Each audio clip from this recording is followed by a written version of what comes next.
പുറത്ത് നല്ല മഴയുണ്ട് കേട്ടോ. മഴയിട്ട് നല്ല അടിപൊളി മധുരമുള്ള മാങ്ങ കഴിച്ചുകൊണ്ടിരിക്കുകയാണ്. ഇതേതാ വെറൈറ്റി എന്നറിയണ്ടേ? ഇവിടുത്തെ സ്പെഷ്യൽ ആയിട്ടുള്ള അൽഫോൺസും ഉണ്ട്, അത് കണക്ക് തന്നെ മല്ലികയും. നല്ല അടിപൊളി മധുരമുള്ള മാങ്ങയാണ്. അങ്ങനെ മഴയും കണ്ട് മാങ്ങയും കഴിച്ചുകൊണ്ടിരുന്നപ്പോഴാണ് എനിക്ക് ബോധോദയം വന്നത്. അയ്യോ, ഈ വർഷത്തെ മാങ്ങ സീസണും കഴിയാറായല്ലോ എന്ന്.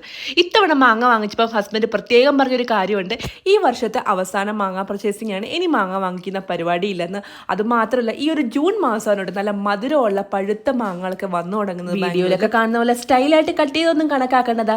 ക്യാമറയ്ക്ക് പിന്നിൽ ഒരു വലിയ അംഗം തന്നെ നടന്നിട്ടുണ്ടെന്ന് ഈ ഒരു മാങ്ങാണ്ടി കാണുമ്പോൾ നിങ്ങൾക്ക് മനസ്സിലാവുമല്ലോ. അങ്ങനെ നമ്മൾ ഇന്ന് ഉണ്ടാക്കാൻ പോകുന്ന നല്ല അടിപൊളി ഒരു ഡെസേർട്ട് ആണ് കേട്ടോ, മാംഗോ സാഗോ ഡെസേർട്ട്. ഇതിന് ആദ്യം തന്നെ നമ്മൾ നല്ല രീതിയിൽ കട്ട് ചെയ്തെടുത്ത മാങ്ങ ഇതുപോലെ മിക്സിയുടെ ജാറിലേക്ക് ഇട്ട് കുറച്ച് പാലും കൂടെ ഒഴിച്ച് നല്ല രീതിയിലൊന്ന് അടിച്ചെടുക്കുക. ഈ ഒരു മാങ്ങയ്ക്ക് മധുരത്തിൻ്റെ ആവശ്യമില്ല. നല്ല മധുരമുള്ളത് കൊണ്ട് തന്നെ ഞാൻ മധുരം ഒന്നും ആഡ് ചെയ്തിട്ടില്ല.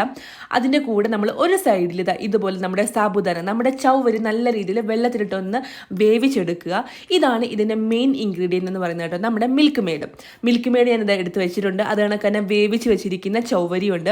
അതിൻ്റെ കൂടെ നമ്മൾ മിക്സിയിലിട്ട് അടിച്ച് പാലുമായിട്ട് അടിച്ച് വെച്ചിരിക്കുന്ന മാംഗോ ഉണ്ട്. അതിൻ്റെ കൂടെ നമ്മളിതാ കുറച്ച് പാലും കൂടെ ആഡ് ചെയ്യണം. പിന്നെ ഇത് രണ്ടും ഡെക്കറേഷന് വേണ്ടിയുള്ള ഐറ്റംസ് ആണ് കേട്ടോ. ഇത് മാംഗോ ജെല്ലിയാണ്, അതേപോലെ തന്നെ നമ്മുടെ മാംഗോ ചെറുതായിട്ട് കട്ട് ചെയ്തത്.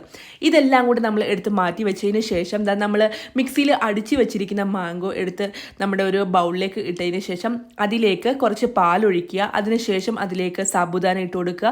അതിനുശേഷം നമ്മളിതാ ഡെക്കറേഷൻ വെച്ചിരിക്കുന്ന മാംഗോയും അതണക്ക് തന്നെ മാംഗോ ജെല്ലിയും കൂടെ മിക്സ് ചെയ്ത് കൊടുക്കുക. നന്നായിട്ട് ഇളക്കി കൊടുക്കുക. ഇനിയാണ് നമ്മുടെ മെയിൻ സ്റ്റാർ, നമ്മുടെ മിൽക്ക് മെയ്ഡ് കൂടെ ഇതിലേക്ക് ഒന്ന് ആഡ് ചെയ്തതിന് ശേഷം നന്നായിട്ടൊന്ന് ഇളക്കി കൊടുക്കുക. അതിനുശേഷം സെർവ് ചെയ്യുക. അടിപൊളി ഒരു ഡെസേർട്ടാണ് കേട്ടോ. മാങ്ങയൊക്കെ ഇഷ്ടപ്പെടുന്ന എന്നെ പോലുള്ളവർക്ക് എന്താണെങ്കിലും ട്രൈ ചെയ്ത് നോക്കാൻ പറ്റുന്ന ഒരു ഐറ്റമാണ്.